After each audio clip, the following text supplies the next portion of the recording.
Subscribe करें और bell दबाएं ताकि कोई खबर रह न जाए।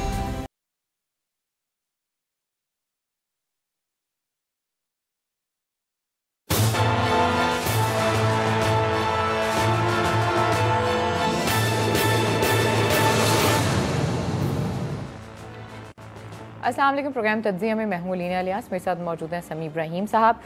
नवाज शरीफ की ज़मानत जो मुस्तरद हुई है उस हवाले से हम बातचीत करेंगे। इसके अलावा जस्टिस गुलजार साहब के बड़े अहम रिमार्क्स हैं, उन्होंने कहा तहस नहस कर दिया सिंध का इन्होंने, और इसके साथ साथ आसिफ अली ज़रदारी साहब जो है वो मुफाहमत की सियासत की बात कर रहे हैं। जी समी साहब।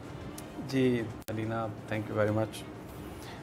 सबसे पहले तो राना ताहिर इसलिए हमारे साथ नहीं है कि उनकी सास का इंतकाल हुआ है, इसलिए वो आज भी हमारे साथ नहीं है। अल्लाह ताला मरहुमा को जन्नत में जगह दे। जो स्टोरीज़ आपने बताई हैं इसमें आज जनाब नवाज शरीफ साहब की ज़मानत मुस्तरद हुई है हाई कोर्ट से। 6 हफ्ते की ज़मानत सुप्रीम कोर्ट ने दी थी नवाज शरीफ साहब को अल अज़ीज़िया रेफरेंस में कि वो क्योंकि उनके वकील ने कहा था कि वो बीमार हैं और उनको इलाज मुआवजे की सहूलत चाहिए। तो अदालत ने 6 हफ्ते दिए कि आप, सुप्रीम कोर्ट ने, कि आप अपनी पूरा इलाज मुआवजा करवा लें। तो 6 हफ्ते के बाद उनके वकील साहब ने चले गए वो दोबारा ख्वाजा हारिस साहब सुप्रीम कोर्ट में और कहा कि जी हमें तो वो इलाज के लिए बाहर जाना है और हमें दें। तो अदालत ने वो जो पटिशन थी उनकी वो खारिज की और कहा कि आप चाहते हैं तो आप इस्लामाबाद हाई कोर्ट में चले जाएं, वहाँ से आप अप्लाई कर सकते हैं। इस्लामाबाद हाई कोर्ट में जब ये फिर दरख्वास्त दायर की गई तो उसकी समाअत हुई और उसमें बहुत ज़्यादा आर्गूमेंट भी हुए। पिछले 4 दिनों से ये चीज़ें चल रही थी। आज अदालत ने जस्टिस मोहसिन अख्तर कियानी और जस्टिस आमिर फ़ारूक, उन्होंने ये आज सस्पेंड, उन्होंने फ़ैसला जो है वो नवाज शरीफ के ख़िलाफ़ दे दिया। उन्होंने कहा कि जी इसमें जो इस्तदा है इनकी ज़मानत की अल अज़ीज़िया केस को, उसकी सज़ा को सस्पेंड करने की, ये तो इसकी तो कोई ग्राउंड नहीं है। और नैब ने भी आज बड़ा अच्छा आर्गूमेंट दिया लीना। उनकी जो प्रोसिक्यूशन है, उनके जो वकील हैं अब ख़ास तैयारी से आते हैं क्योंकि बहुत ज़्यादा क्रिटिसिज्म भी हुआ था। स्पेशल प्रोसिक्यूटर जो हुए, अगर वो तैयारी से नहीं आएंगे तो कौन आएगा? लेकिन असल जो मामला देखने वाला है ना कि आज जो नवाज शरीफ साहब की ज़मानत की दरख्वास्त मुस्तरद हुई है, अब उसके बाद उनके पास ऑप्शंस क्या है? दोबारा सुप्रीम कोर्ट जाया जाए, आप चले भी जाएंगे सुप्रीम कोर्ट में, एक कानूनी एक वो होगी, लेकिन जो ग्राउंड्स हैं अगर आप वो ग्राउंड नहीं बना सकते तो सुप्रीम कोर्ट ऑफ पाकिस्तान तो बिल्कुल ज़मानत नहीं देगी। क्योंकि जो सुप्रीम कोर्ट ने बेंचमार्क एस्टेब्लिश किए हैं इस हवाले से वो तो ये हैं कि इंतहाई एक्सट्रीम कंडीशन में आपकी ज़मानत हो सकती है। अब जो ये पिछले 3-4 दिनों में सारे जो डॉक्यूमेंट्स और जो पेश किए जनाब ख्वाजा हारिस साहब ने, उसमें अलीना ये एस्टेब्लिश नहीं हो रहा था कि नवाज शरीफ साहब इतने बीमार हैं कि उनको फौरी तौर पर बाहर इलाज भेजने की ज़रूरत है। देखें, अगर आप देखें जब 6 हफ्ते उनके पास थे तो वो क्या करते रहे? वो सियासतदानों से मिले, उन्होंने मौलाना फजलुर रहमान से मुलाकात की, अपने पार्टी कायदीन से मुलाकात की, फिर उन्होंने एक तहरीक चलाने की बात की, आल पार्टीज़ कॉन्फ्रेंस की बात की। जब जेल वापस गए तो एक इतना बड़ा जलूस लेके गए, 4-5 घंटे 3 घंटे लग गए, उसको गाड़ी में बैठे रहे, बड़े वीडियो पैगाम ये वो। अच्छा, फिर आप ये देखें कि जिस वक्त नवाज शरीफ साहब से लोगों की मुलाकातें होती हैं तो 2-2, 250 लोगों की फ़हरिस्त जो उनको आके मिलते और पूरी एक भरपूर उनकी एक्टिविटी। आज फ़ैसला आना था तो ये सुबह ख़बर आ गई कि जी वो नवाज शरीफ साहब की तबीयत ख़राब है और उन्होंने तमाम जो पॉलिटिकल मुलाकातें हैं उसको उन्होंने कैंसिल कर दिया और सिर्फ फैमिली के लोगों से मिलेंगे। लेकिन देखिए, आप जो आपका कंडक्ट है वो अदालत के सामने है। अदालत ने सवाल किया कि 6 हफ्ते में आपने क्या इलाज मुआवजा किया था? उन्होंने कहा जी पाकिस्तान में वो इलाज मुआवजा ही नहीं है। पाकिस्तान में इलाज मुआवजा हर चीज़ का मौजूद है, बड़े बेस्ट हॉस्पिटल्स हैं, बेस्ट डॉक्टर्स हैं। तो ये कहना कि इलाज नहीं है, तो ये तो अदालत ने इस बात को नहीं माना। दूसरी जो एक अहम बात हो सकती थी, अगर नवाज शरीफ साहब ये एस्टैब्लिश कर लेते अदालत के सामने, मिसाल के तौर पे डॉक्टर लॉरेंस जो उनके, जिन्होंने उनको वहाँ पर जिन्होंने सर्जरी की थी उनकी सब कुछ किया था, उनके जो लेटर्स हैं उसको बुनियाद सुप्रीम कोर्ट में भी बनाया गया, यहाँ पर भी बनाया गया। तो मुझे नहीं समझ आई इस बात की कि उनके वकील ने ये क्यों नहीं सोचा कि वो एक दफ़ा डॉक्टर लॉरेंस को यहाँ अदालत में पेश कर देते लाके। वो नवाज शरीफ साहब के मौलिज हैं, तो उसके लिए सिर्फ उनको यहाँ पर लेकर ही आना था, तो वो आकर अदालत को बता देते कि इनको ये बीमारी है और इनका जो इलाज है पाकिस्तान और में। जब रिमार्क्स हो रहे थे, मुझे पक्के तरीके से याद है, तब कोर्ट ने ये भी रिमार्क्स दिए थे कि लॉरेंस साहब अगर डायरेक्ट जो है वो कोर्ट को एड्रेस करते तो उनकी बात सुनी जा सकती थी और प्रोसीड की जा सकती थी। मैं एब्सोल्युटली, अब ये इतना अहम एक कानूनी नुक्ता है। एक दफ़ा देखें, नून लीग का तो केस ये है कि ये सब पॉलिटिकली मोटिवेटेड केस हैं और उनको जो नवाज शरीफ साहब को जो हटाया गया है वो एक साजिश का नतीजा, और अब भी उनको इंसाफ नहीं मिलेगा। लेकिन अगर उनको है, जैसे कि उन्होंने कहा भी है कि वोट को इज्जत दो वाली जो तहरीक है उसको दोबारा आगाज़ करेंगे मरियम साहिबा, और मैंने सुना है कि सिंध से आगाज़ करेंगी और उन्होंने जल्द से जुलूस करने हैं। एक तरफ वो कहते हैं हमने वोट को इज्जत देनी है और उन्होंने कहा कि अदलिया की तरफ से हमें इंसाफ नहीं मिल रहा, दूसरी तरफ वो बार बार जो है कभी ज़मानत के लिए चले जाते हैं, कभी हार्डशिप की बातें करते हैं, कभी नवाज शरीफ साहब की तबीयत ख़राब हो जाती है, कभी वो जो दिमाग को शरियान पहुँचाती है, कभी उसका इशू होता है, कभी दिल की शरियान का इशू हो जाता है। तो फिर ये तो एक तरह आपका मुनाफकत होगी, माजरत के साथ मैं ये लफ्ज़ इस्तेमाल कर रही हूँ कि आप अपने लिए रिलीफ भी मांग रहे हैं और आप उन्हीं इदारों को जो है क्रिटिसाइज भी कर रहे हैं। नहीं देखिए, इसमें एक आप थोड़ा सा जो मेरा पॉइंट ऑफ व्यू, ये नवाज शरीफ साहब का हक है कि वो किसी भी फोरम पे जाएं जो पाकिस्तान का आइन और कानून इजाज़त देता है। अगर उनकी तबीयत ख़राब है और उनको ज़मानत चाहिए तो वो अदालत में ही जाएंगे, इसमें तो कोई प्रॉब्लम नहीं है ना। उसके वो अब क्या करेंगे? लेकिन वो इस सिस्टम पे यकीन नहीं ना रखते सर। वोट को इज्जत दो क्या है जो उनकी बेटी तहरीक चलाने जा रही है, वो क्या तहरीक है? इसका मतलब है वो अदालतों में पेश होना बंद कर दें। सर उनकी बेटी जो तहरीक चलाने जा रही है, मुझे इस सवाल का जवाब देने, वो तहरीक क्या है सर? अभी तक तो उन्होंने कहा है कि वोट को उनकी वालिद साहब से बात हुई है जब वो पिछली बार मिलकर आई हैं। मैं कुछ और, आप मेरी बात तो सुन लेना। आपने तो अखज़ कर लिया, अज्यूम कर लिया कि मैं ये कहना जा रहा हूँ। मैं ये कह रहा हूँ कि इस वक्त वो जो तहरीक चला रहे हैं उसकी बुनियादी जो रीजंस वो बता रहे हैं, नंबर 1, 2, 3 रीजंस वो आवाम के मसाइल हैं, महंगाई, बेरोजगारी, बाकी जो उनका इलेक्शन मैनिफेस्टो है वो उसमें शामिल ज़रूर है, लेकिन जो फौरी तौर पर अपोजिशन तहरीक चलाने की बात कर रही है वो ये कह रही है कि ये महंगाई पर हम तहरीक चला रहे हैं। चलें, आपकी बात मान लेता हूँ फिर भी for the sake of argument, लेकिन अलीना ये आपका मौक़िफ़ है। आप ये बात कह रहे हैं कि जी हमें इस सिस्टम पर एतमाद नहीं है, लेकिन आपने जाना तो उसी सिस्टम के पास है ना, आप उस सिस्टम से बाहर तो नहीं जा सकते। तो उनका ये, उस सिस्टम ने उनको ये राइट दिया आइन और कानून में कि वो जाएं और अगर उनकी तबीयत ख़राब है तो वो वहाँ से रिलीफ लें। मैं जो बात कर रहा हूँ, मैं ये कह रहा हूँ कि मैं ये समझने से कासर हूँ कि डॉक्टर लॉरेंस को नवाज शरीफ साहब के वकील क्यों नहीं लेके आए। उनका लेटर तो उन्होंने, जैसे सुप्रीम कोर्ट में भी यही था कि हम इसको कैसे देख लें कि ये तो एक लेटर किसी प्राइवेट आदमी ने लिख दिया है, हम इसको क्या करें।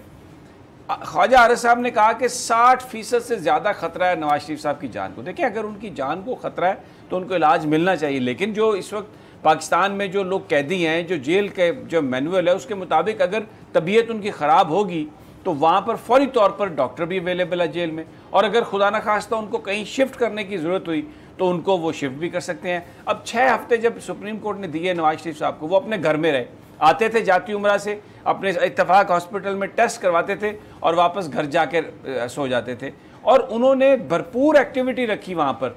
फिर उन्होंने ये भी नहीं कहा कि फौरी तौर पर कहीं उनका कोई इलाज मुआवजा शुरू हो, उनकी टेस्टिंग ही होती रही सारी। तो केस जो है उनका, अब ये कहना कि जी उनको तनाव है, अब जेल में तो जो भी जाएगा उसको तनाव होगा, जेल तो नाम ही इसी का। मैं आपसे अर्ज करता हूँ, ये तो एक बहुत बड़ा एक पाकिस्तान का इशू है कि यहाँ पर जो VIP लोग हैं, जो बड़े बड़े लोग हैं जिनके ऊपर मुख्तलिफ किस्म के इल्ज़ामात हैं, उनको तो जेल देखना ही नहीं पड़ता। वो तो जेल के नाम पर जहाँ कैद किए जाते हैं हर सहूलत उनको है। ये अभी आसफ अली जरदारी साहब यहाँ पर मेलोडी में जो ऑफिस है नैब का, उसमें बंद है। आप यकीन करें सड़कें तक बंद हैं, लोग पूरा आपको घूम के आना जाना पड़ता है, और एक पूरा प्रोटोकॉल है उनके लिए, उनके पास, और उनके खाने घर से, उनके कपड़े घर से, हर चीज़ उनको। हमजा शहबाज साहब के लिए एयर कंडीशनर्स और पता नहीं क्या कुछ, नवाज शरीफ साहब के लिए भी ये टेलीविज़न लगे हुए हैं, टेबल्स हैं, चेयर्स हैं, पूरे बेड हैं। क्या जो दूसरे पाकिस्तान के जो लोग जेलों में बंद हैं उनको ये सहूलियात मुयस्सर हैं? नहीं है मुयस्सर। मैं कल भी हमने ये बात की थी, अहमद मुर्सी जो मिस्र के सदर हैं, उनका इंतकाल हो गया, वो और जिस जब उनका ट्रायल हो रहा था, जिस तरह उनको लेके आते हैं अदालत में, वो एक पिंजरे की मानद है। और फिर वर्दी पहनाकर, यहाँ पर तो शेरवानियाँ पहनी हुई हैं, वास्केट्स पहनी हुई हैं, जैकेट्स पहनी हुई हैं, सुप्रिटेंडेंट के कमरे में जाके उसके कमरे उसकी कुर्सी पर बैठ जाते हैं। यहाँ पर तो जेल ही नहीं है, ये तो एक नाम का जेल है। और फूलों की पत्तियां लेना शुरू कर दिया है। समीर साहब, आज जो खबरें आ रही हैं वो ये आ रही थी कि शहबाज शरीफ साहब ने कोशिश की है नवाज शरीफ साहब से मिलने की, लेकिन उन्हें नहीं मिलने दिया। और उसका जो रीज़न बताया जा रहा है वो ये बताया जा रहा है कि वो जेल में बैठ के सियासत कर रहे हैं और आने वाले दिनों में हो सकता है कि बहुत से लोग उनसे ना मिल पाएं। अब मरियम साहबा का पता नहीं। अब देखें, अब जो इस सारी सूरत हाल में मैं आपको बताऊं, मैं आगे अभी आसिफ अली जरदारी साहब की जो तकरीर है, मैं उसका भी आपको जिक्र करता हूं कि आज उन्होंने सबसे पहले आके ये बात कही कि जी अपोजिशन को और हुकूमत को मिलकर बैठना चाहिए, हम तैयार हैं और बजट पर हम जो तजावीज़ हैं वो हम देने के लिए तैयार हैं। अब मसला ये है कि जो इमरान खान साहब हैं उन्होंने तो बिल्कुल ये वाजे कर दिया है कि मैं कोई NRO नहीं दूंगा, किसी तरह का कोई रिलीफ नहीं है। अलीना, खबर ये चल रही है कि अब जो पाकिस्तान के इदारे हैं वो सब एक पेज पर आते जा रहे हैं। सुप्रीम कोर्ट ऑफ पाकिस्तान ने बिल्कुल ये फैसला कर लिया है कि किसी तरह से भी किसी भी ऐसे शख्स को जिसके ऊपर फाइनेंशियल करप्शन का इल्ज़ाम है, जिसके ऊपर रेवेन्यू और टैक्स के और जो बैंकिंग के जो मामलात हैं, उसमें किसी तरह की भी कोई रियायत नहीं दी जाएगी। और इसी तरह पाकिस्तान फ़ौज के सरबराह जनरल कमर जावेद बाजवा ने जो मैसेज दिया, no to corruption, zero tolerance to corruption, वो जो ब्रिगेडियर साहब थे, करप्शन के चार्जेस, और एक सर्विंग लेफ्टिनेंट जनरल को जो मतलब रिटायर हो चुके थे, 14 साल कैद की सज़ा, और भी बहुत सारे लोगों को। तो जो पाकिस्तान के इदारे हैं वो हमें एक चीज़ पर मुत्तफिक होते हुए नज़र आ रहे हैं कि नो टॉलरेंस फॉर करप्शन, सख्ती से। अभी मैं आपको बताऊं, शहबाज शरीफ साहब की ज़मानत भी कैंसिल हो जाएगी, और ये अब ज़मानत जो नवाज शरीफ साहब की कैंसिल हुई है, अब उसके बाद आसिफ अली जरदारी साहब की भी ज़मानत नहीं होगी, फरियाल तालपुर साहबा की भी ज़मानत नहीं हो सकती, जो शवाहिद जो कराइन हमें बता रहे हैं। और आगे चलकर मैं आपको बताऊं, ये कायम अली जो सिंध के चीफ मिनिस्टर हैं सैयद मुराद अली शाह, ये भी पकड़े जाएंगे। और एक और मैं हमेशा ये कह रहा हूँ कि जो एक और बड़ी गिरफ्तारी हो सकती है, जो मौजूदा फाइनेंस सेक्रेटरी हैं, ये मुराद अली शाह साहब के साथ रहे हैं, इनकी भी गिरफ्तारी हो सकती है। शाहिद खाकान अब्बासी साहब के हवाले से भी बहुत ज़्यादा जो तहकीकात और जो रेफरेंस है वो अपने फाइनल स्टेजेस पे है। अब देखना ये है कि जो हुकूमती लोग हैं जिनके बारे में रेफरेंस है, उनका क्या होता है। बड़ी चेमगोइयाँ हो रही हैं कि जो KPK के DG नैब को तब्दील किया गया, डायरेक्टर जो थे, उनके हवाले से कि शायद वो रिमाइंडर्स बार बार भेजते थे कि मालम जबा राजी जो है उसके हवाले से होना चाहिए। शायद उसकी वजह ये हो जो चेमगोइयाँ हो रही हैं। मैं क्योंकि मेरे पास परवेज़ खटक साहब, उसमें जो KPK के वज़ीर आला हैं वो शामिल हैं, उसमें आज़म खान साहब का नाम है, उसमें सीनियर मिनिस्टर जो हैं आतिफ साहब, उनका नाम है।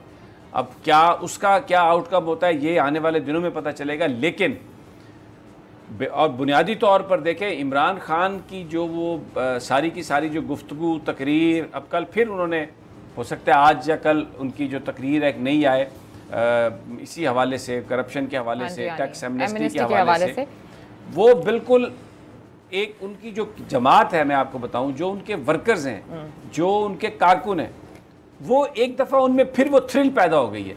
इमरान खान को वोट इसलिए मिले थे कि वो करप्शन के खिलाफ पाकिस्तान की कौम चाहती थी कि एक जहाद हो और करप्ट लोगों से जान छुड़ाई जाए। अब इस सिस्टम ने खान साहब को बांध के रख दिया है। नंबर गेम है, कौमी असम्बली में बड़ी नैरो नंबर गेम है, और ब्लैकमेल उनको लोग करने की कोशिश कर रहे हैं। फिर जो अपोजिशन भी इकट्ठी हो रही है। अब आसिफ अली जरदारी साहब देखें, ये कैरेट एंड स्टिक अप्रोच है। एक तरफ तो ये कह रहे हैं कि हम तहरीक चलाएंगे, हम पैसा बहाएंगे। अब आज बिलावल भुट्टो ने कहा कि हम APC में फैसला करेंगे कि सेनेट के चेयरमैन को तब्दील करना, यानी और यानी लेकिन APC का कोई मुस्तकबिल नहीं है, क्योंकि पिछले दिनों ये खबरें आ रही थी कि बिलावल साहब जहां पर भी बैठते हैं तो वो ये बात करते हैं कि हमने हुकूमत को नहीं गिराना है। लेकिन अगर हम नून लीग की बात करें तो उनकी जो पहला एजेंडा है, उसके एजेंडे पे ये है कि उन्होंने हुकूमत को गिराना है। तो कुछ सुनने में ये आ रहा है कि APC के हवाले से और आने वाले दिनों में एहतजाज के हवाले से जो है ना, ये दोनों जमातें अलग अलग एहतजाज करेंगी। आगे जाके हो सकता है आसिफ अली जरदारी के साथ क्या होता है क्या नहीं होता, उसके बाद हो सकता है कि वो मिल लें, क्योंकि इस वक्त दोनों की जो माइंड सेट है वो डिफरेंट है। इस तरह की खबरें आ रही थी। बाकी मुझे नहीं लगता कि इन खबरों में कोई सदाकत है। कोई इन खबरों में सदाकत नहीं, उनका कोई माइंडसेट अलहदा नहीं है। देखें, दोनों की बीमारी एक है, दोनों की प्रॉब्लम एक है, और वो प्रॉब्लम ये है कि उनसे हिसाब मांगा जा रहा है पैसे का, वो हिसाब उनके पास नहीं है। नवाज शरीफ साहब की जमात और पीपल्स पार्टी में कतई तौर पर कोई दूरी नहीं है। वो एक रहकर, एक बनकर, मौलाना फजलुर रहमान के साथ, दूसरी जमातों के साथ मिलकर वो तहरीक चलेगी नहीं उनसे तहरीक, इसलिए कि अगर वो महंगाई का नाम लेते भी हैं तो लोगों को पता है कि ये सब कुछ उसका ताल्लुक महंगाई से नहीं है। अब आप देखें कि जैसे ही इन्होंने वो सारा शोर शराबा था तो उसमें इन्होंने प्रोडक्शन ऑर्डर्स पर एक राजीनामा किया, स्पीकर ने प्रोडक्शन ऑर्डर जारी किए हैं आसिफ अली जरदारी साहब के, और साथ ही ख्वाजा साद रफ़ीक का। कैसा स्मूथ चल रहा है हाउस। तो इनका इशू क्या है? इनका इशू को गरीब लोग नहीं है, इनका इशू ये नहीं है कि बजट में महंगाई होगी गरीब आदमी के लिए। इनका इशू ये था कि आप प्रोडक्शन ऑर्डर जारी करें और वो लोग वहाँ से हवालात से जहाँ पर वो जब बंद है वो निकलें बाहर, ज़रा खुली फ़ज़ा में प्रोटोकॉल लें, इधर आएँ, असम्बली में बैठें, गप शप, सियासत, क्योंकि सियासत इनके लिए एक मशगला है। और जरदारी साहब तो ये कहते हैं कि हुकूमत ही हमने करनी है, ये मुल्क ही हमारे लिए बना है, हम अमीर नहीं होंगे तो और कौन अमीर होगा। वो तो बरमला इस बात का इजहार करते हैं। तो पाकिस्तान के अंदर जो अमीर लोग हैं, जो अनटचेबल्स हैं, अगर आप उनको आईना दिखाएंगे तो आपको अपना मुंह संभाल के रखना पड़ेगा, या ये कहीं पे किसी तरफ आपको घूंसा लग सकता है आके, ये कोई ऐसा मसला नहीं है। अब ये सारे के सारे जो लोग हैं, इनका मकसद सिर्फ एक है, इनका मकसद सिर्फ ये है कि आप अपनी जो माल दौलत है उससे जान। आसिफ जरदारी साहब ने क्या कहा आज कि आप बंद कर दें अकाउंटेबिलिटी को, आप अकाउंटेबिलिटी को बंद कर दें तो हम जनाब आपके साथ चलने के लिए तैयार हैं। आप अकाउंटेबिलिटी क्यों बंद हो, यानी जो आपने माल बनाया वो ना पूछा जाए, बस ये उनकी ख्वाहिश है। ये कैरेट एंड स्टिक अप्रोच अपनी तरफ से जो वो तो सेशन चलाने के लिए आखिर उन लोगों ने प्रोडक्शन ऑर्डर तो जारी कर दिया और आसिफ अली जरदारी साहब बाहर भी आए ना, ये देखें ना। और आपने एक और कॉम्प्रोमाइज भी देखा होगा, जब वज़ीर आज़म की सिलेक्शन हुई थी तब भी हमने देखा पीपल्स पार्टी ने नून लीग का साथ नहीं दिया। जब कौमी असम्बली के स्पीकर की बात थी तभी पीपल्स पार्टी ने नून लीग का साथ नहीं दिया। और अगर आने वाले दिनों में, वैसे इमरान खान साहब बड़ा कह चुके हैं कि वो कुछ ऐसा नहीं करेंगे, लेकिन अगर उन्होंने इसी सिस्टम के साथ अगर चलना हुआ इसी तरीके से तो फिर तो उनको मसाइल हैं सर आने वाले दिनों में, फिर इस तरह की और भी मजबूरियां जो हैं उनके सामने होंगी। अलीना, तब अकाउंटेबिलिटी शुरू नहीं हुई थी, तब उस वक्त अभी हुकूमत वाज गवर्नमेंट इन मेकिंग की बात थी। 2017 के केसेस में नहीं 2017 के केसेस में उन्हें पकड़ा तो नहीं गया था ना, कुछ भी नहीं हुआ था, और माजी में उन्हें एनआरओ मिलता रहा है। अब अगर आप मुझे ये कहें कि 2014 में ये हुआ था, वो माजी की बातें आप दुरुस्त बयान कर रही हैं, लेकिन ये इत्तेहाद कब हुआ है, ये सब कब बना है? ये पिछले 2 महीने से सब कुछ हुआ है, जब पता चल गया इन्हें कि अब जनाब हम बचने वाले नहीं है, हम पकड़े जाने वाले हैं, तो वो सब इकट्ठे हो गए। और गवर्नमेंट जो है, देखें मैं आपको बताऊं, इमरान खान साहब, मुझे पता आपने ब्रेक पर जाना, लेकिन मैं सिर्फ एक सेंटेंस ये बोलूँगा। इमरान खान साहब ये फैसला कर चुके हैं, अपने साथियों को बता चुके हैं कि मैं कोई कंप्रोमाइज़ नहीं करूँगा, करप्शन के खिलाफ मैंने जो करना है वो मैं करके रहूँगा, ये गवर्नमेंट रहे या ना रहे। और ये वो मैसेज है जो बेसिकली अक्रॉस द बोर्ड जा रहा है, जिसने तहरीक इंसाफ के अंदर एक करंट पैदा कर दिया। जो तहरीक इंसाफ के लोग बहुत सारे खफा नजर आ रहे थे आपको, वो ये कह रहे थे कि ये कंप्रोमाइज हो रहा है। केपीके के बारे में भी आपने बताया ना कि वो शायद उस तरफ इशारा कर रहे थे मालन जब्बा वाली साइड पे। मैंने ये कहा ये स्पेकुलेशन है, ये स्पेकुलेशन है, मेरे पास इसका एविडेंस नहीं है, लेकिन ये एक स्पेकुलेशन है ये। चलें ठीक है जी, अब प्रोग्राम में वक्त एक छोटी सी ब्रेक का, जब ब्रेक से वापस आएंगे इस पर मजीद भी बात करेंगे। Stay with us.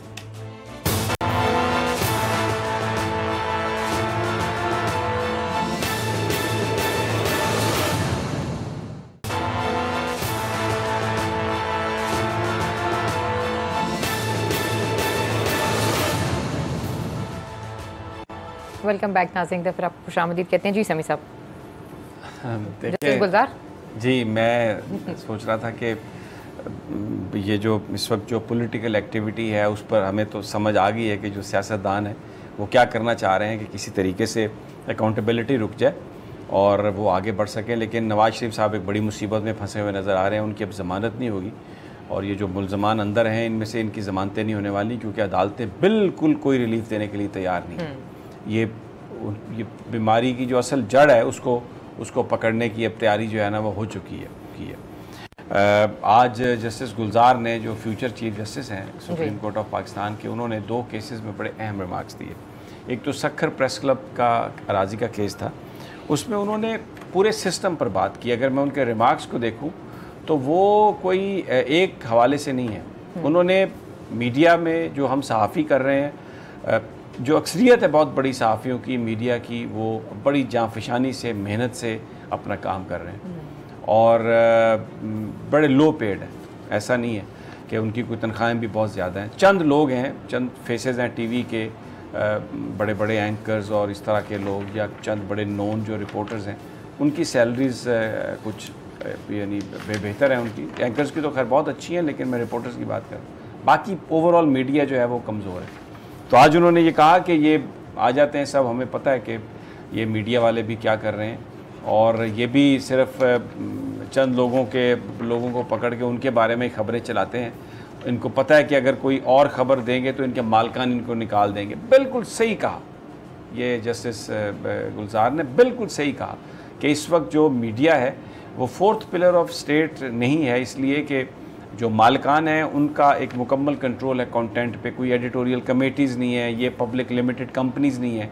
जो मालिक सोचता है वही पॉलिसी बन जाती है और फिर अगर उस पॉलिसी के मुताबिक कोई रिपोर्टर काम नहीं करता या कोई जर्नलिस्ट उससे हट के बात करने की कोशिश करता है तो उसको कहते हैं कि जी आप यहाँ से फारिग हो जाएं। जो न्यूज़ डायरेक्टर टेलीविज़न में और अखबार में एडिटर का जो ओहदा है, वहाँ पर मालकान की अपनी मर्ज़ी के लोग आ गए हैं, प्रोफेशनल लोग नहीं हैं, जिसकी वजह से बहुत स्टोरीज़ पर कंप्रोमाइज़ भी होता है। एक जो प्रोफेशनल इनपुट होनी चाहिए, जो एक ऑन जॉब ट्रेनिंग का सिलसिला होना चाहिए, जो एक्सपोजर हमारे जर्नलिस्टों को मिलना चाहिए, वो नहीं मिलता। एक तो उन्होंने इसकी बड़ी ज़बरदस्त निशानदेही की। फिर मेयर साहब थे सक्खर के, उन्होंने कहा कि जी ये प्रेस क्लब की बिल्डिंग का केस था, हम जी मास्टर प्लान बना रहे हैं। उन्होंने कहा हमें पता है आपका क्या मास्टर प्लान है, जाग जाए मेयर साहब आप। वो जो गवर्नमेंट के लोग हैं, सिटी गवर्नमेंट्स हैं, उनको उन्होंने वार्निंग दी कि हमें सब पता है कि तुम लोग क्या करते हो। अच्छा, फिर उन्होंने जो एक और जो बात कही सिंध हुकूमत के हवाले से, गवर्नमेंट के हवाले से, कि एक पैसा नहीं आपने खर्च किया और सारे का सारा माल आप हड़प कर गए। ये गवर्नमेंट की परफॉर्मेंस के हवाले से उन्होंने जो उनकी ऑब्जर्वेशन थी, वो आम आदमी भी यही बिलीव करता है। परसेप्शन ही ये है, उसकी परसेप्शन ये क्यों बना है? इसलिए कि लोगों के पास ना पीने का पानी है, ना कुछ सड़क है, ना कुछ है। तो वो जो आज उनका जो ये रिमार्क्स हैं, ये बड़े ऐसी की तैसी कर दी इन्होंने। बिल्कुल, उन्होंने कहा रात को बिजली के बगैर सोते हैं। हाँ। और कोई प्लानिंग ही नहीं है। बड़ी बड़ी बिल्डिंग्स, आपने सक्खर का नाम लिया, उन्होंने कहा बड़ी बड़ी बिल्डिंग्स बना दी, यहाँ पे कुछ भी नहीं है। और टेम्परेचर 50 डिग्री उन्होंने कहा टेम्परेचर का इस्तेमाल। अच्छा, फिर उन्होंने जो एक और जो बात कही है, ये पंजाब के ट्रैफिक वार्डन्स की तनख्वाहों के मुतालिक केस था। उसमें उन्होंने कहा पूरे मुल्क में जो निज़ाम है वो पुलिस का वो नाकाम हो चुका है। और जो कई मतलब उनका कहने का जो उन्होंने कहा कि कई पुलिस वाले जो है रात को डकैतियां करते हैं, उनका ये मकसद नहीं था कि सारे पुलिस वाले को डकैतियां करते हैं, लेकिन निजाम में खराबियां मौजूद हैं। ज्यादातर बोला नहीं, मैं इस्तेमाल किया। हाँ, उन्होंने बेसिकली ज्यादातर पुलिस एहलकार रात को डकैतियां करते हैं। सुप्रीम कोर्ट वो उसकी वजह यही है कि वो जो उनके जो रिमार्क्स हैं, it's not about the whole police force, but ये बेसिकली जो लोग इस तरह के काम करते हैं उनको उन्होंने पिन पॉइंट किया और ये कहा बड़ी बड़ी भारी भी तनख्वाहें इनकी कर दें, फिर भी ये दफ्तर में बैठे हराम खाते रहते हैं। सरकारी अफसरान जो हैं, सबके बारे में नहीं है, बड़े मेहनती लोग भी हैं, लेकिन जो लोग ये काम करते हैं और उसमें एक करेक्शन की ज़रूरत है हमारे सिस्टम में, ये इस बात की उन्होंने निशानदेही की। और उन्होंने बिल्कुल सही कहा कि डकैतियाँ हो रही हैं, लोगों के गले काटे जा रहे हैं, क्यों इनको नहीं रोक पा रहे आप? और फिर उन्होंने सेक्रेटरी पंजाब को भी कहा, जो फाइनेंस के सेक्रेटरी हैं, कि उनको पता ही नहीं है उनका क्या काम है। और अब देखें, ये दोनों मिक्स हैं चीज़ें। पुलिस के पास रिसोर्सेज नहीं है। आपको अलीना अंदाज़ा नहीं है कि SHO थाना कैसे चलाता है। उनके पास पेट्रोलिंग के लिए पेट्रोल के भी पैसे नहीं होते। और असली पेट्रोल के पैसे वो उनसे लेते हैं जो बेचारे कंप्लेन कराने जाते हैं। वो कहते हैं जरा पेट्रोल के पैसे दे दें, तफ्तीश के पैसे दे दें, फिर हम आपके घर आएंगे तो वो करा देंगे। आपको ये जो पुलिस पिक्टिंग्स हैं, ये जो पुलिस पिक्टिंग्स हैं, ये पता है आपको, ये मुख्तलिफ जो कंपनीज हैं ये बना के देती हैं। और वहाँ पर वो कोई छत भी नहीं है जिसके नीचे वो खड़े हों बारिश में, तूफ़ान में। और जो दहशतगर्द हैं, जो डाकू हैं, उनके पास इतनी जदीद वेपनरी होती है कि पुलिस वालों के पास कुछ भी नहीं। पुलिस की जो कारकर्दगी ख़राब है, उसकी एक तो ये वजह है कि उसमें रिश्वत सतानी भी है, लेकिन एक बड़ी वजह उनके पास रिसोर्सेज की कमी है, लेकिन इसके बावजूद मैं आपको बताऊं पुलिस ने बड़ा काम किया ऐसा ही है। और जस्टिस साहब भी जो लोग काम कर रहे हैं, गुलजार साहब का कतई तौर पे ये मकसद नहीं था कि उनकी कोई दिल शिकनी करे, वो उस निज़ाम के अंदर जो खराबियां खामियां उनका वो इजहार कर रहे थे और उन्होंने कहा कि ये क्या कर रहे हैं। और सेक्रेटरी फाइनेंस को ये जो उन्होंने कहा ना कि उसको पता ही नहीं है पंजाब का वो क्या कर रहा है, ये इसी हवाले से था कि भाई आप कोई उनको फंड्स तो देते नहीं है, आप उनके रिसोर्सेज तो प्रोवाइड ही करते, तो वो क्या करेंगे, फिर वो यही करेंगे, डकैतियाँ करवाएंगे। तो ये बड़ा उन्होंने जो आज बात कही है, दफ्तर में बैठकर पैसे बनाने की सोच, तो बेसिकली ये वो मसाइल हैं पाकिस्तान के जिनका जिक्र हमें अदलिया करती हुई नज़र आती है। कल जैसे आसिफ सईद खान खोसा ने जिक्र किया, मॉडल कोर्ट्स की हमने बात की और दूसरी चीज़ों का, आज जस्टिस गुलजार साहब ने इन बातों का, तो अदलिया हमें काम करती हुई नज़र आ रही है। लेकिन पार्लियामेंट में क्या हो रहा है, कैसे झूठ बोलते हैं एक दूसरे को बदनाम करने के लिए ये पॉलिटिशियन। शहबाज साहब की तकरीर का मैं आपको छोटा सा हिस्सा सुनाता हूँ। बड़ा उन्होंने वो कहते हैं जी कि कोई यूनिवर्सिटी नहीं बनी KPK में, ये नहीं हुआ वो नहीं हुआ, तो उनको स्पीकर ने करेक्ट किया। ज़रा वो क्लिप है कोई तकरीबन 1 मिनट का, ज़रा वो देखिए। शहबाज शरीफ साहब लीडर ऑफ द ऑपोजिशन है, ऐसे ही है। और उन्होंने क्या बात उन्होंने कही कि जी एक यूनिवर्सिटी नहीं बनाई, एक वो नहीं बनाया। अब ये आप देखें, ये जो फैक्ट्स फिगर्स पेश कर रहे हैं, यानी मैं हैरान हूँ। मुस्लिम लीग नून ये बताने की कोशिश कर रही है असम्बली में आके कि उनके जो 5 साल थे वो इकॉनमी बहुत बेहतर थी, गरीबों के मसाइल बहुत बेहतर हल हो गए और उन्होंने पता नहीं क्या क्या काम किया। पीपल्स पार्टी की आप गवर्नमेंट को सुन लें तो वो कहते हैं जनाब ये जो CPEC है ये तो विजन ही आसिफ अली जरदारी का है, और उसकी मुबारकबाद देते हैं और पता नहीं कहते हैं 19 दौरे किए जनाब आसिफ अली जरदारी ने चाइना के, किए होंगे दौरे, लेकिन देखिए नज़र ही कुछ नहीं आया, हुआ ही कुछ नहीं, काम तो अब शुरू हुआ। और ये मैंने आपको क्लिप दिखाया कि हमारे politician across the political line सब जहाँ पे बात आती है वो गलत बयानी से काम करते हैं। लेकिन मैं क्रेडिट दूंगा जनाब असद उमर को। आज जनाब असद उमर ने अपनी ही गवर्नमेंट का जो बजट था उसमें ख़ास तौर पर जो शुगर माफिया, इस बात को आप देखें, याद रखें, समझें इस बात को कि जो बजट आया है इसमें जिस तरीके से सब्सिडी देने की कोशिश की गई है, जो रिलीफ दिया है सबसे बड़ा वो रिलीफ दिया है इन्होंने शुगर वाले लोगों को। और एक तो उस पर टैक्स भी लगाया, फिर उस पर अब शुगर इतनी महंगी हो गई है कि जो एक मोहतात अंदाज़ा है उसके मुताबिक सिर्फ एक दिन में कोई तकरीबन 60 और 70 अरब के नज़दीक के बीच में कोई फिगर है जो इन शुगर इंडस्ट्रीज़ को फ़ायदा हुआ है। ऐसे ही। और आज असद उमर साहब ने खुलकर ये बात की है। मैं ये होना चाहिए सियासी जमातों के अंदर सिस्टम कि अगर कोई चीज़ ख़राब है तो उस पर आप खुलकर बात करें। तो आज असद उमर साहब ने बिल्कुल, ये हम सबको पता है कि जहांगीर तरीन साहब जो हैं वो कंट्रोल करते हैं शुगर इंडस्ट्री को और वो उनके इस वक्त चैम्पियन बने हुए हैं, ही इज़ कॉलिंग शॉट्स। और ये जो सारा महकमा ज़राअत के लिए उससे पहले भी एक ब्रीफिंग हुई थी, उसमें आके वो अरबों रुपए का बजट उन्होंने मंजूर करवा लिया। हालांकि सुप्रीम कोर्ट ऑफ पाकिस्तान ने उन्हें डिसक्वालीफाई करा दिया, लेकिन वो ऑन ए स्पेशल रिक्वेस्ट वो आए और उन्होंने सब कुछ किया। और अभी भी फिर दोबारा शुगर इंडस्ट्री के लिए उन्होंने इतना ज़्यादा एक रिलीफ ले लिया। तो असद उमर साहब ने इस बात की परवाह नहीं की कि ये उनकी पार्टी का बजट है, उन्होंने इस मामले पर खुलकर इजहार ख्याल किया। मैं कहता हूँ ये बेसिकली ये वो चीज़ें हैं जो पाकिस्तान के सियासतदानों को देखनी चाहिए। झूठ नहीं होना चाहिए। और ये जो एक कब्रिस्तान किसी खामोशी छा जाती है जब कोई लीडर बोलता है, और ये फैमिली की लिमिटेड कंपनीज बन गई हैं। अब अगर बिलावल भुट्टो कुछ कह दे पार्टी के अंदर तो कोई आगे से बोलने की किसी की हिम्मत नहीं है। मैं देखता हूँ राजा परवेज़, अशरफ और इतने बड़े बड़े सीनियर उनके पॉलिटिशियंस हैं, वो उस 30 साला बच्चे के पीछे फिर रहे हैं, आगे आगे वो जा रहे हैं, पीछे पीछे वो खड़े हैं। उस दिन असम्बली में भी हमने देखा कि पीछे बिलावल खड़े थे और ये सब आके स्पीकर के डायस के नज़दीक के जी नहीं बोलने दें, जी बोलने दें, जी बोलने दें। मैं हैरान हो गया कि इनमें से कोई भी ऐसा जो जाके बिलावल को समझा सके कि नहीं ऐसा नहीं है। तो जब आप पॉलिटिक्स को ख़ानदानी और मौरूसियत की बिना पर चलाएंगे, काबिलियत की बिना पर नहीं चलाएंगे, तो फिर यही होगा। अच्छा समीर साहब, जो असद उमर साहब की आपने बात की है, बात आपने बिल्कुल ठीक है, जो उन्होंने बात की है 100% दुरुस्त है और उनकी इंटेंशंस भी ठीक हो सकती हैं। लेकिन ये जो बजट वगैरह तैयार होते हैं ये एक दो महीने में तो ना होते हैं। अब जो टीम बदली है वो आपके सामने है, 1 महीने 1.5 महीने पहले बदली है। तो जितना भी बजट का मेजॉरिटी का काम था वो असद उमर साहब खुद करके गए थे, और जो जहांगीर तरीन साहब आते रहे हैं, मीटिंग्स में आते रहे हैं, सारी चीज़ों में आते रहे हैं, वो उनकी मौजूदगी में आते रहे हैं। और अब पिछले दिनों में देख रही हूँ असद उमर साहब की जितनी भी खबरें आ रही हैं वो ऐसे आ रही हैं कि शायद वो अभी अपना जो वजारत उनकी गई है ना उसके ग्रजेस में बहुत सी बातें कर रहे हैं। मैं ये नहीं कह रही कि उनकी इंटेंशन गलत है या उनकी बात गलत है, लेकिन अगर वो इस वक्त वज़ीर ख़जाना होते तो मेरे ख्याल में चीज़ें ऐसी होती जो अब हो रही हैं। नहीं, एक तो ये आपकी जो बात है ना, इसमें थोड़ी सी इंफॉर्मेशन की कमी है। जी जी प्लीज़। ये जो बजट है ये असद उमर साहब ने नहीं बनाया जी।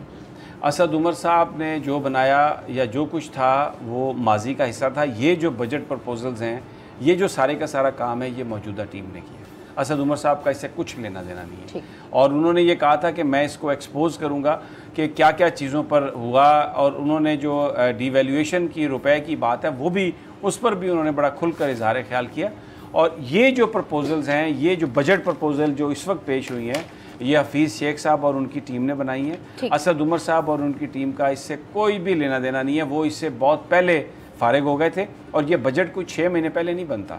ये जो प्रपोजल्स हैं, इसकी मुख्तलिफ महकमों में जो काम हो रहा होता है, टारगेट्स वो अचीव करते हैं, तसलसल होता है, उनका एक तसलसल होता है। लेकिन जो बजट प्रपोजल्स हैं वो सारी की सारी जो हैं, वो जो टीम जिसने बजट पेश करना होता है वो बनाती है। तो सेक्रेटरी फाइनेंस भी चेंज हुए, चेयरमैन FBR भी चेंज हुए, असद उमर साहब भी चेंज हुए। तो ये जो बजट डॉक्यूमेंट है ये सारे का सारा मौजूदा टीम ने बनाया।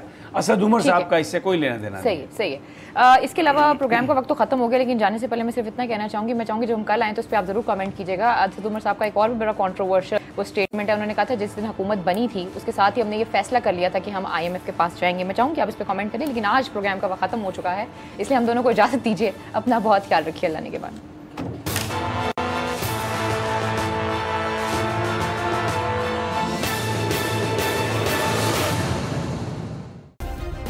सब्सक्राइब करें और बेल दबाएं ताकि कोई खबर रह न जाए।